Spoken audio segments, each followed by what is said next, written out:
3 Terran diplomats knelt on the floor of the celestial chamber, with their hands behind their heads, and the Veyran executioner did not bother to give them a final word.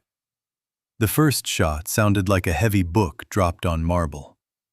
The second came 3 seconds later. The third never came, because the Veyran Grand Custodian found it wasteful to round numbers on inferior species. 41,000 humans had been killed on Arcturus III the night before. An entire colony, packed into biodomes, incinerated for refusing to surrender a mining contract the Dominion had not earned the right to sign.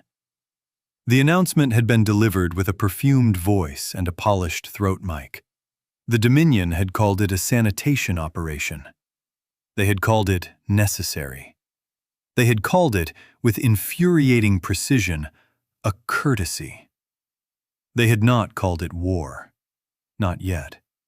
But in a quiet system on the rim of human-patrolled space, deep inside an asteroid belt where no star reached and no map recorded, the oldest Terran warship ever built drifted in perfect silence. Her hull was wrapped in a sarcophagus of carbon black plating. Her running lights had not blinked in 19 years. Her name had been scrubbed from official registries, and her crew had been listed dead in 7 different wars that never happened. The Dominion's archivists had nicknamed her the Reliquary. The Terran survivors called her the Sovereign of Ash. To the few who still knew what she carried, she was a coffin with a heartbeat. Admiral Vance Orleone had not slept in 4 days. He stood on the command deck of the Sovereign with his hands clasped behind his back and watched the Veyran fleet drop out of translated space in elegant, contemptuous formation. 17 capital ships, 42 cruisers, a corvette screen so thick it blotted starlight. They were not here to fight, they were here to collect. The Dominion had decided, in its infinite wisdom, that the Sovereign of Ash would make a beautiful centerpiece for the Veyran Victory Hall on Keth Prime. They had scheduled a ceremony. They had commissioned a symphony. They had invited the press corps of 7 alien species to watch a relic of humanity be paraded in chains. The hailing channel opened without a tremor. The translation algorithms smoothed the Veyran accent into something almost musical, almost kind. Attention, vessel designation Sovereign of Ash. You are harboring within the disputed Graven Verge, claimed as sovereign territory of the Veyran Dominion by decree of the Custodian Council. Power down all weapons. Prepare for boarding. Resist, and you will be processed as hostile wreckage. The Custodian thanks you in advance for your contribution to galactic culture. Orleone did not answer. He turned to the officer beside him and spoke in a voice that carried the rust of 23 years. Open the Black Channel to command. Admiral, the Black Channel has been severed. Every Terran communication node within 3 sectors is currently being jammed. The Dominion declared it a defensive measure against Terran aggression. Orleone's jaw tightened almost imperceptibly. He had known. He had known since the khaki dawn over New Lagos, since the orbital mirrors over Geneva stopped returning signals, since the station at Io went dark without an explanation that was ever confirmed. Very well. Hail the Dominion flagship on the open band. Cast it wide. The transmission officer hesitated. Admiral, the open band will be monitored. The Dominion will hear everything. Let them. Orleone stepped forward and placed his hand on the rail. Beneath the deck plates, something deep inside the Sovereign of Ash began to warm. The crew, fewer than 400 men and women, all gray-haired or gray-spirited, watched him on screens throughout the ship. Veterans of the First Reach War, veterans of the Trade Rebellion, veterans of the Borealis Siege. They had been summoned from pensions and quiet graves. They had answered. This is Admiral Orleone, Supreme Authority of the Terran Sovereign Fleet. aboard the Sovereign of Ash. Varen Dominion, you have executed 3 of our diplomats under the cowardly fiction of a court proceeding. You have sterilized the colony of Arcturus III, killing 41,000 civilians in their beds, including 900 children whose evacuation was denied by your port authorities. You have jammed every Terran communication frequency in 3 sectors. You have entered our sovereign space with a fleet intended not for defense, but for trophy. You have, in doing so, violated 4 conventions of the Accords of Aurelis and triggered the dormant condition in their 7th clause. He paused. Outside, the Varen fleet continued its slow approach with parade ground elegance. Aboard the flagship, the custodian's attaché smiled into his stylus and made notes for tomorrow's headline. By the authority granted to me by the Terran Continuity Mandate, ratified in secret during the Year of the Black Suns, I am invoking the final protocol. The word moved through the Varen bridge like wind through silk. Final protocol was not a Terran phrase they had ever heard. They had no translation for it. They had no entry for it in their intelligence compendiums, because the compendiums had been compiled by experts who had assumed humanity would always obey. Orlean lifted his chin. Execute Hyperion. Execute Tartarus. Execute the 8th promise. Execute every black seed we ever planted in their soil. The Sovereign of Ash shuddered. Not the shudder of an old ship waking. The shudder of an old ship remembering. The black plating that had wrapped her for 19 years began to split along seams no one had ever seen. It fell away in enormous petals, drifting off into the asteroid belt like the discarded skin of a chrysalis.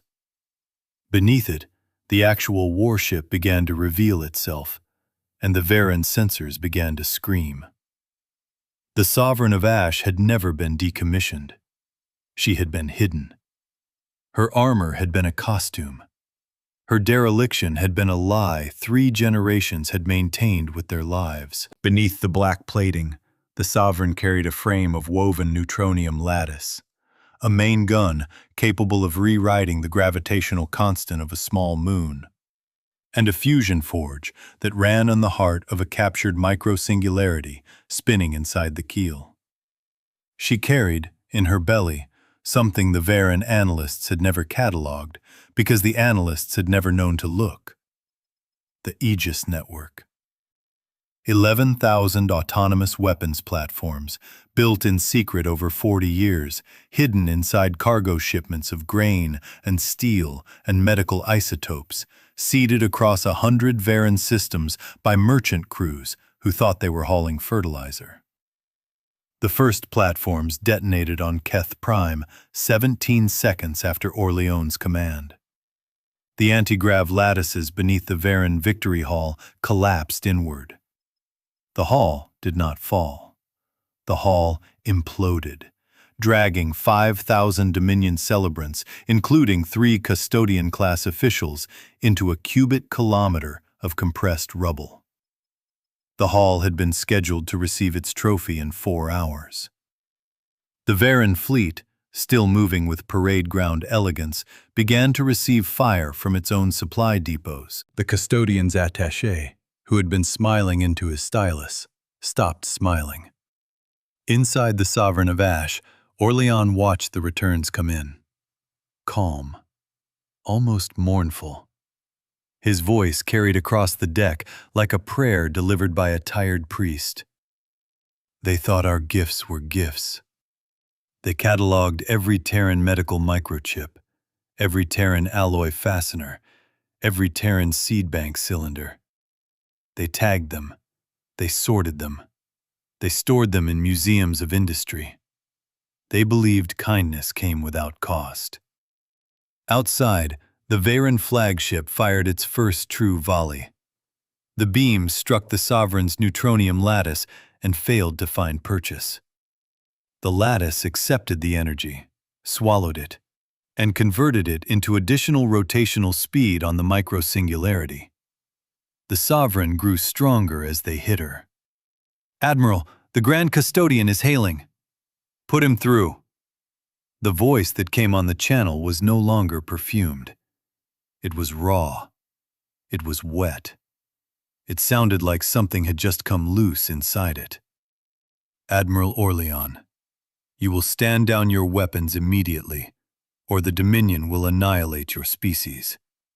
We will reduce every Terran world to—" "Grand Custodian, you addressed me over an open channel in front of an audience of 7 species. You will address me again in front of that same audience. I have a reply. You will receive it." Orlean raised one finger. The transmission officer handed him the open microphone of the Sovereign's external array, the most powerful broadcast rig her designers had ever built, range enough to reach every listening post in the local spiral arm. "This is Admiral Orlean of the Terran Sovereign Fleet aboard the Sovereign of Ash. To every listening species of the Varan Dominion and to every neutral observer within range, 41,000 humans are dead on Arcturus 3. 3 Terran diplomats are dead on Keth Prime. The Dominion has, by its own broadcast, admitted to these acts. There will be no negotiation. There will be no tribunal. There will be no commission of reconciliation. There will be only the question of how loudly the silence is heard." He did not blink. The final protocol is not a weapon. It is a verdict. Humanity has spent 400 years planting seeds in your soil. You called us generous. You called us naive. You called us harmless. You wrote 1,000 songs about Terran kindness. We accepted every one. We smiled through every one. We let you believe. Somewhere in the asteroid belt, the Varan flagship fired its main spinal lance. The beam crossed the void in a purple cord and struck the Sovereign amidships. The lattice drank it. The micro-singularity inside the keel spun faster. The Sovereign of Ash did not so much as groan. Orlean continued. "You executed our diplomats because you believed we would flinch. You sterilized our colony because you believed we would mourn. You stole our ship because you believed she was a corpse. You were wrong, Custodian, in the specific way the young are wrong about their parents. You were wrong because you never asked what your parents did when they were young and afraid. We were young once. We were afraid. We learned to put our fear under the floor and walk on it quietly. We learned to smile while we built the trap. We learned to plant the trap and call it a gift. We learned, Custodian, to wait." The Aegis network detonated another 63 platforms in synchronized sequence. The Vayaran communication grid, the pride of the Dominion, every node of which had been built with Terran-designed optical components, collapsed in a single coordinated failure. Every Vayaran fleet in the local arm went blind at once. The Dominion panic was, by all accounts, beautiful. On Keth Prime, the Capitol buildings folded in on themselves like paper. On 17 colony worlds, the systems that had been supplied by Terran engineering refused to function.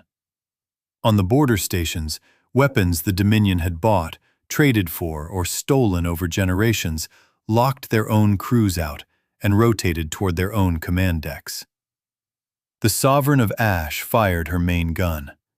1,000 kilometers away, the lead Vayaran cruiser came apart in slow motion. Its crew did not die quickly. They died in screaming pieces as the gravitational pulse from the Sovereign's weapon pulled their ship into shapes the human eye was never meant to see. The second cruiser turned to flee. The Sovereign fired again. The third. The fourth.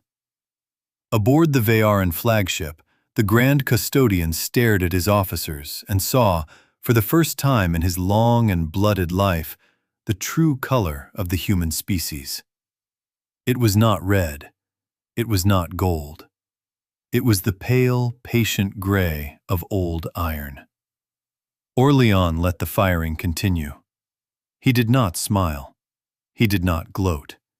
He watched his crew work in the disciplined silence of soldiers who had rehearsed this moment in their dreams for 40 years. They did not cheer. They did not shout. They performed their tasks with the steady rhythm of people who had been taught, by tribe and by history and by the bones of their grandparents, that vengeance is not the moment you strike. Vengeance is the night you spend sharpening the blade. Vengeance is the years you spend walking into the room with the blade in your pocket and a smile on your face.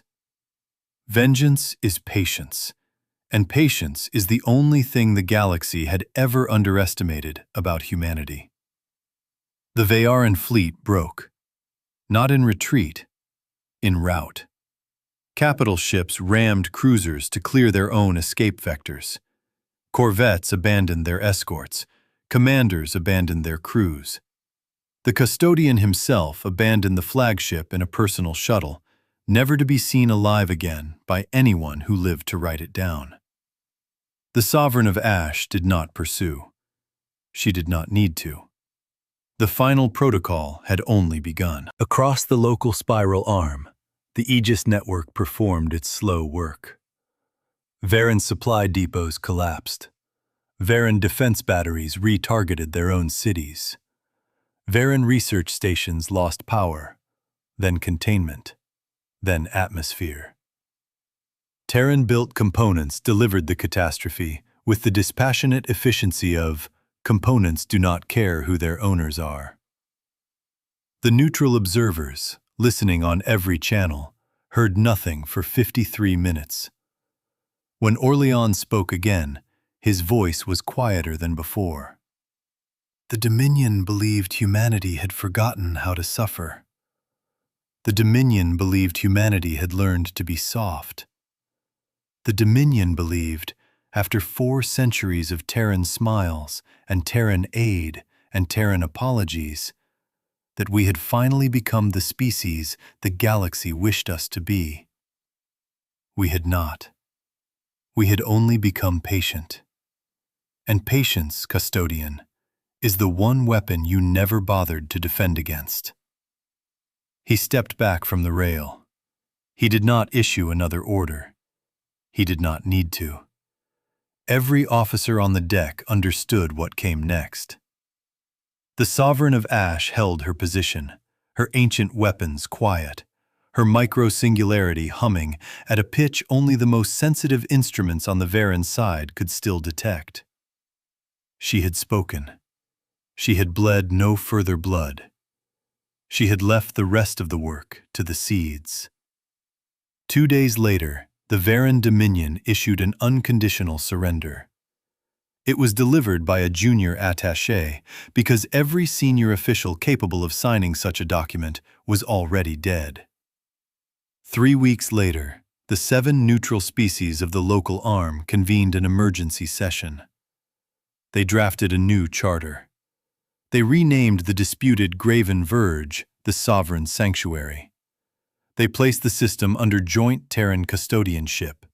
And when the Terran delegation entered the chamber, every alien representative on the floor rose to their feet. Not because they had been told to, because they had watched.